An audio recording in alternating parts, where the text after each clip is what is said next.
Genasci. I work out of the office in Turlock. I am the Director of Operations for the state of California. Started in the dairy business because my grandfather settled in Modesto on the ranch where our dairy is in 1916.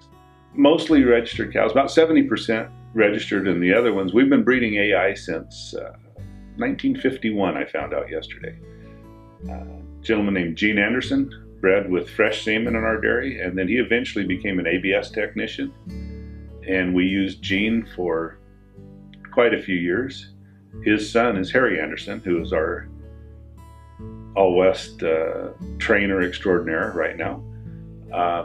We switched to Curtis Breeding Service because AWSS was going to once-a-day breeding. We didn't think they could get cows bred then. And a gentleman named George Vieira ran that route. Frank Avila, another one of our All-West agents, purchased George's route. So both of those guys are now All-West breeders. And in '72, I started breeding my cows when I got out of college ourselves, and we started using All-West. I'm pretty partial to Durham. Elevation was we used Elevation in our herd, but it was a little before our time. Durham just came in and just made amazing cows. Currently, Mogul has done about as much as any bull in our herd, just covering all the bases: production type, genomics. So he would be the current favorite.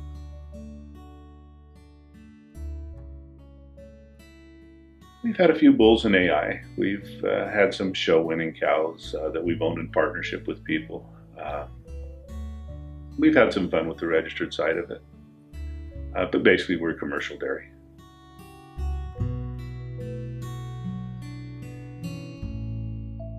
We will celebrate 100 years on the same facility, so we're going to have a big celebration and sell some cows.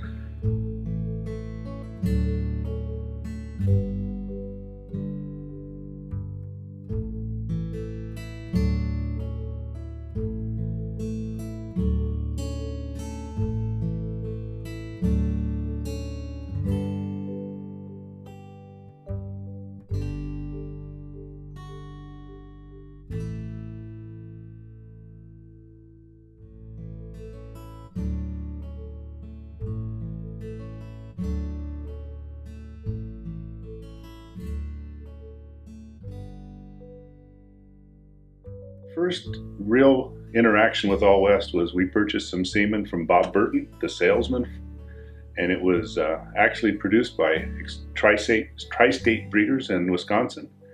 And we bought, I believe it was 50 units, and we didn't get anything pregnant with it. So I called Bob and said we had a real problem. He gave me the phone number of a gentleman named Archie Nelson, who was the manager of All-West Select Sires. And Archie said, "Can you get it to JLG and have them take a look at it?" And I did. And he immediately said, "No problem. Do you want more of that semen? Do you want your money back?" I mean, there was no hassle, no problem. I thought, these are pretty nice people. And shortly after that, I was asked if I wanted to serve as a delegate for All-West Select Sires, and I had to run an election. I was elected as a delegate, served 3 years in that role, and then ran for director from our area, and spent another 17 years with All-West on the board of directors and on the Select Sires board of directors. So that was my introduction to All-West, was a problem with their product they had and the way they handled it.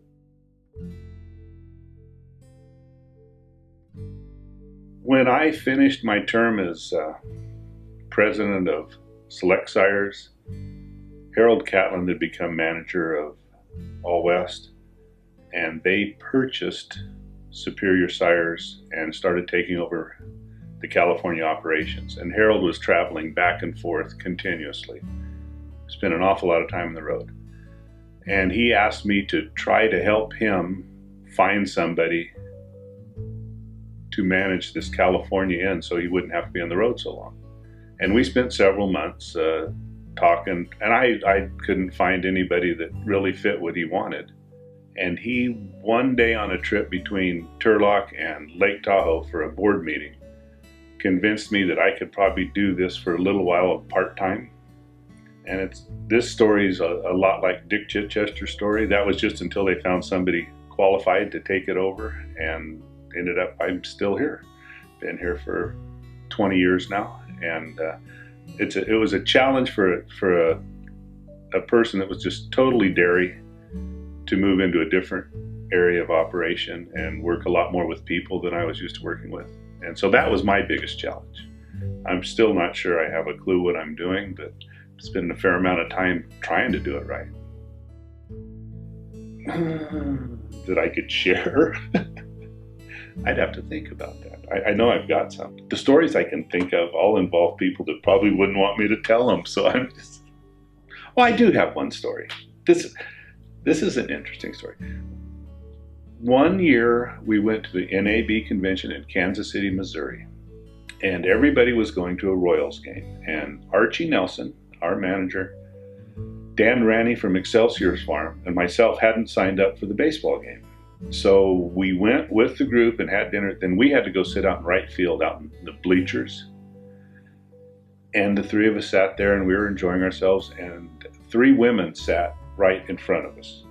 And every once in a while they'd turn around and look at us and just laugh. And it was really kind of hurting our feelings until we realized they were staring at our badges from NAB. We all had our little name tags on. And NAB had a slogan at that time they wrote across the bottom of the badges, and it was, "Know your semen supplier." They thought that was hilarious. They were all wives of air traffic controllers that were out on strike, so they were just getting out for the night. So they actually talked us out of our badges so they could take them home to their husbands and tell them how much fun they had at the ball game. And I thought that was just kind of interesting. Well, my first annual meeting, all the annual meetings were in Burlington, Washington, Mount Vernon actually. And we stayed at a little hotel, and then we walked over to, I believe it was the Elks Lodge for the dinner. And it snowed. And I just assumed that every year in February it snowed up there. I've never seen snow up there since, but it snowed, and there was several members of the staff walking right in front of me as they headed over the meeting, and one of them lost his footing and his feet were over his head when he hit the ground, and I felt terrible. They just laughed at him. They laughed so hard, and I always thought, well, that's odd. Well, it turns out that's just the way they are. It's like brothers. They were all really good friends, and they just thought it was pretty funny because he wasn't really hurt badly. But I arrived shortly after the merger or our joining of Select Sires. I know that 1973, I believe, was the last year that All West lost money, and right after that they joined Select Sires, and shortly after that I was up there at meetings, and things have been just on the up and up ever since. It's been very good. There were some good times with this bunch.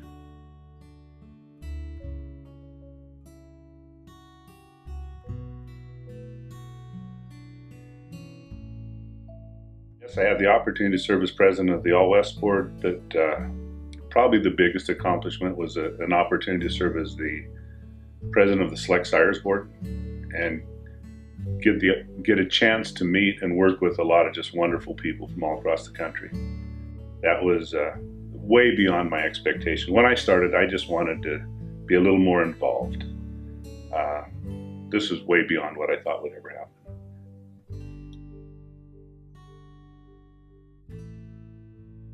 It's amazing how far we've come, how fast we've come. From the beginning where we were just happy to get out and sell semen to people and help them develop better cattle to where we are today with all our reproductive technologies and the qualified people we have. We've made light years of advancement in how well-trained and knowledgeable our employees are. And that just translates to better profits for our customers. It's a lot of fun to see what we can do in a herd once we get the opportunity. And there are just so many good people in this company that are doing all those things. My first experience working with a legend was Dick Chichester at Select Sires. Archie Nelson was the first manager I worked with. He was wonderful, but Dick was known throughout the world. Watching him handle a meeting, present a topic was special. My relationship with Harold Catlin, I'm not exactly sure how it formed, but it's different than all the rest of them. I consider him a true friend. He was as good at hiring good people, finding good people, and solving problems as anybody I've ever met. So he was terrific from that side. Jim Wells has been terrific to work with as well. On the management side, as far as other people, again, Marvin Van Mersbergen was a board member that I really enjoyed working with because he thought things through, was very calm, but always had good advice. There was a lot of board members that were really good. It's hard to narrow it down, but those are maybe the tip of the iceberg highlights, people that I've enjoyed working with.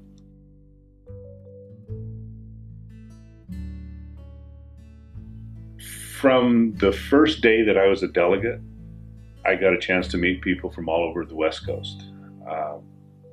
When I became a director, then it was, instead of one weekend a year, it was 4 times a year that we got together. Met, I hate to name people because I know I'll forget people, but we had John DeGroot from California, Norman Martin from California, Johnny Wackerman up north. Served with all of those gentlemen. Manuel Gonzalez. Up in Washington, some of my favorites, Marvin Van Mersbergen, Martin Holdender, and Fred Pollender. Learned a lot from those people, but we became, through those meetings, almost like a family. Our wives came to the meetings, everybody got along. We had an opportunity to travel. NAB held their conventions back then where we sent people, and we went to New Orleans, and we went to Niagara Falls, and we went to Charleston, and we just really developed a relationship. Well, that continued through all the people that came after, and there's just too many to name that we worked with. And on the board side, on the farmer side, it's that family relationship. Now that I'm an employee, people come to this company, and we gave some awards away the other night. 35 years, 40 years, some people have been here. Once you get to AWSS and settle in, you don't leave. Right now we have a genetic lineup that nobody can match because of the people at Select Sires, the sire department, the Jeff Zieglers and Charlie Wills. But from the time it started till now, I've had the opportunity to work with Dick Chichester back at Select Sires. Amazing experience. Dave Thorbon's the manager back there now. Archie Nelson was, of course, the first manager I worked with. Harold Catlin, now Jim Wells. The bar that they set for the employees they hire and how well everybody's worked out, it's about the people. And it's a family atmosphere, and everybody cares about everybody else, and we all care about our customers. Everybody has bulls. Everybody has products. They all say they have the best and the most fertile. But it's the people that sets us apart. And I don't think any other company that I've been involved with is that way. It's mostly business. It's all bottom line. And we're about progress and our customers doing well and our success of our customers. So there's some people who've made a real difference in this company, and I'm just happy to be here. It's a family trait. One of my poor sons was at a wedding of maybe 400 people, and he laughed, and somebody came clear across the room and said, "You've got to be Bill Genasci's son." And he's got that laugh, and I can't help it, but it's just what I do.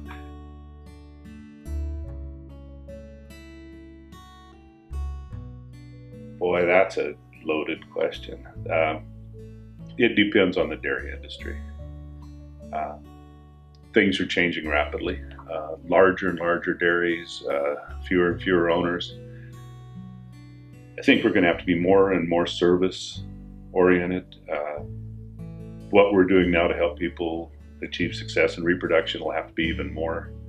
I think the genetics will be good, but it'll turn over even more rapidly in the future.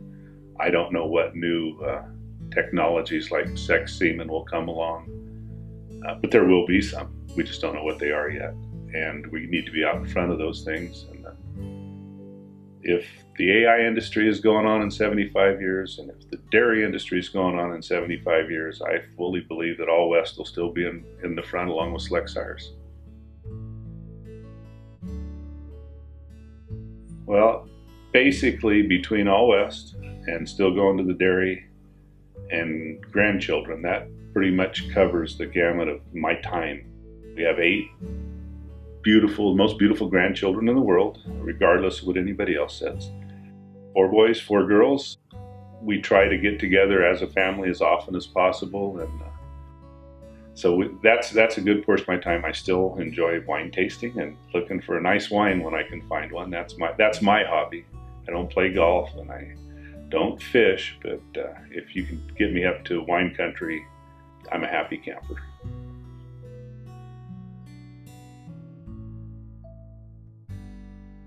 As we proceed forward, there will be some changes. There are always changes, and as long as I can be around to help that, I will do that. And when I'm no longer needed, I will wander into the sunset.